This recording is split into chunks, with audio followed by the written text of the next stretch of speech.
Sukni Fahma. Rencang-rencang sedaya dinten iki kita badhe nyinaoni bab kalih inggih menika tema kebudayaan tentang cerita wayang. Nah, rencang-rencang ngertos mboten wayang niku napa? Nah, langsung mawon nggih, kita semak sesarengan video berikut ini.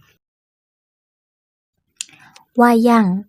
Sopo sih sing ora kenal karo wayang? Wayang iku kabudayaan adiluhung. Prasasat meh saben wong kenal wayang. Saora-orane tau weruh utawa krungu cerita wayang.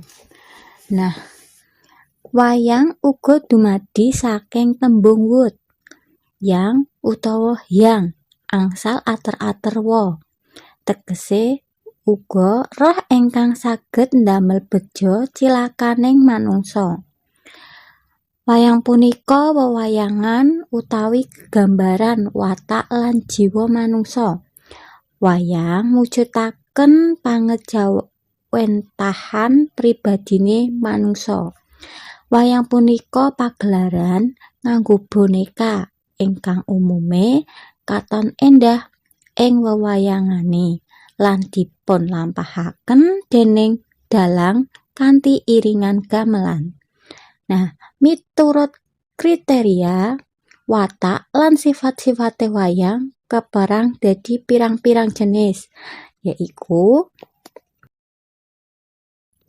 sing pertama ana wayang purwa utawa wayang kulit. Nah, kaya gambar iki kanca-kanca. Wayang kulit kang digawe saka kulit sapi sing bisa diolah, ditata banjur disuging. Sing lumrah cerita njupuk saka Mahabharata lan Ramayana.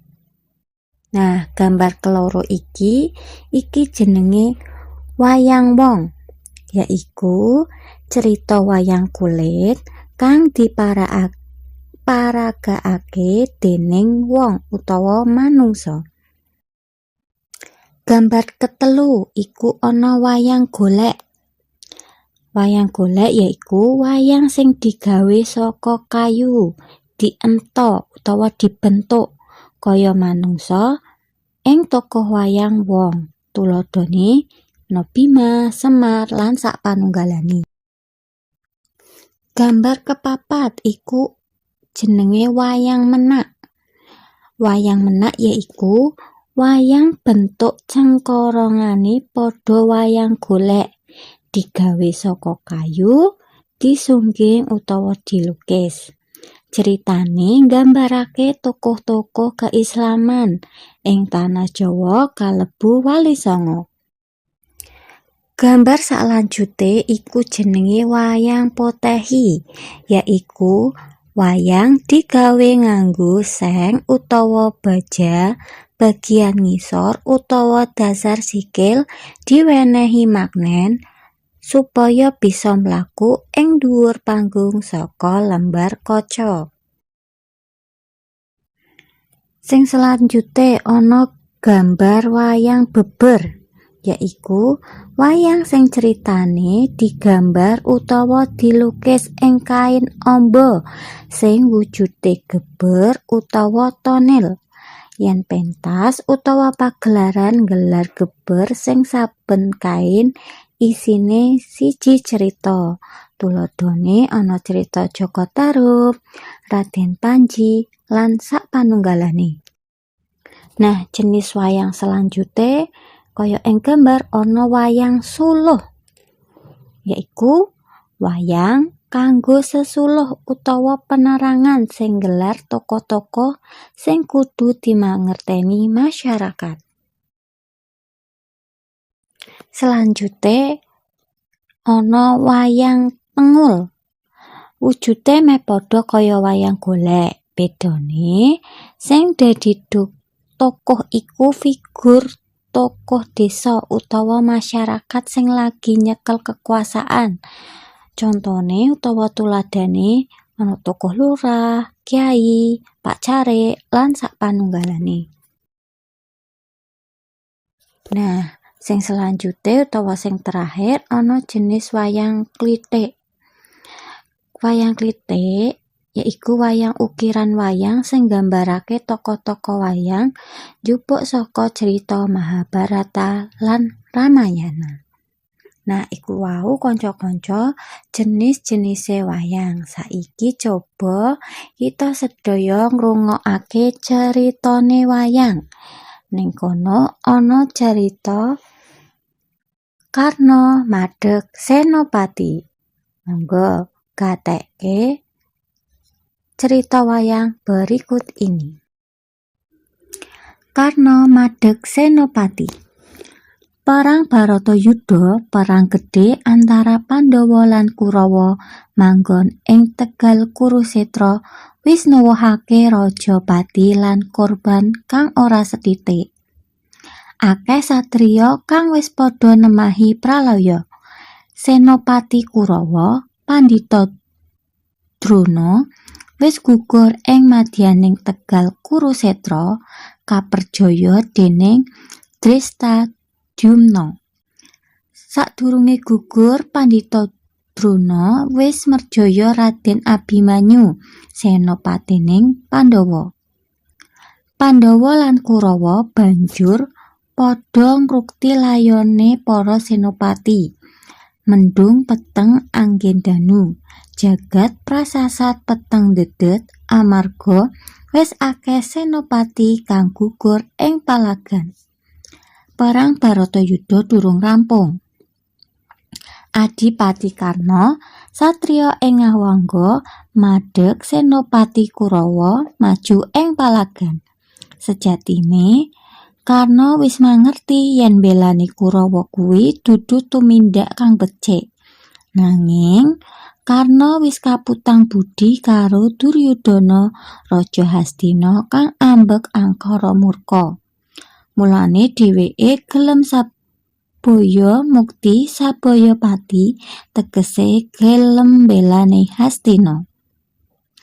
Adipati Karna ya aran Suryatmaja iku putrane Bathara Surya lan Dewi Kunti.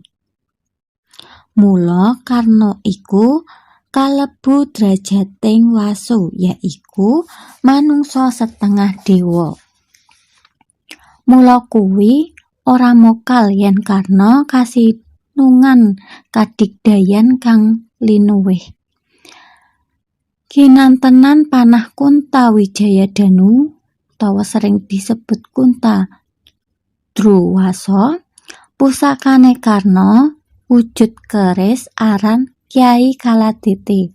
Ing padalangan Gagrak Sala disebut Kyai Jalak.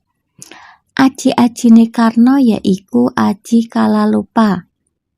Bisa ngetokake buta akeh banget lan Naracabala bisa ngetokake gegaman maneka warna. Mangerti yen Senopati Kurawa kang maju ing palagan Adipati Karna, Pandhawa banjur ngutus Raden Gatotkaca dadi senopatine. Raden Gatotkaca putrane Raden Werkudara karo Dewi Arimbi majing ing palagan. Raden Gatotkaca satriya ing Pringgodani Sekti Mandraguna tan tedas tapak paluning Pandhe miwah sisaning Gurinda. Otot kawat, balung wesi, akule tembaga, sungsum genggala. Bisa mabur tanpa elar, bisa mletik tanpa sutang. Nganggo caping basunda, yen panas ora kepanasan, yen udan ora kudanan. Adipati Karna lan Gatotkaca wis padha bandayuda, padha adu kesakten, jaya kawijayan, guna kasantikan. Suwe anggone padha bandayuda nganti tekan wengi durung rampung. Raden Gatotkaca mabur ing angkasa. Saya dhuwur anggone mabur dimen panah Kunta Wijayadanu ora bisa nembus ing angkasa. Gatotkaca kaget nalika panah Kuntawijayadanu nembus ing dadani. Raden Gatotkaca gugur nalika dina kaping 15 perang Baratayuda. Mangerteni Gatotkaca gugur ing madyaning palagan dening Adipati Karna, Pandhawa banjur geger. Raden Werkudara ngamuk ngobrak-abrik sakiwa tengene palagan. Tegal Kurusetra dadi karang abang. Prabu Kresna kang mangerteni Raden Werkudara ngamuk banjur ngelingake supaya sabar lan ora tumindak grusah-grusuh. Kanggo nerusake perang, Raden Arjuna banjur madeg dadi Senopati Pandhawa ngadepi Adipati Karna. Raden Arjuna maju ing madyaning Tegal Kurusetra. Karna lan Arjuna padha adu kadigdayan. Eleng-eleng kekarone kaya sedulur Sinarawedi. Jalaran lahir saka ibu kang padha, yaiku Kunti.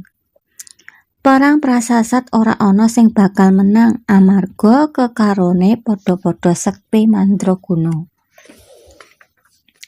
Prabu Kresna kang dadi kusire Arjuna tansah wanti-wanti supaya Arjuna ngati-ngati anggone perang lan ngeningkake cipta rasa karsa yen tetandhingan lawan Karna. Penengahaning Pandhawa iku banjur mentang langkap panah Senopati.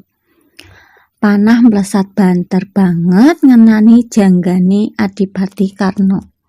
Senopati Kurawa kang madheg senopati iku banjur gugung ing madyaning Tegal Kurusetra. Nah, iku wau kanca-kanca cerita wayang tentang Adipati Karna.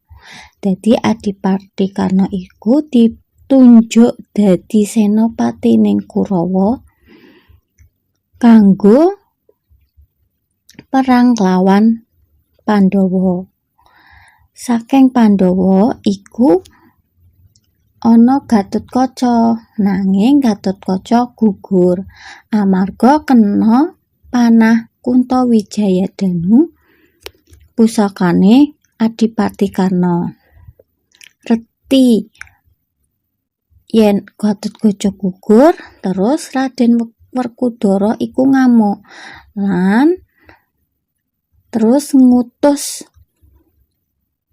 Arjuna lawan Adipati Karna.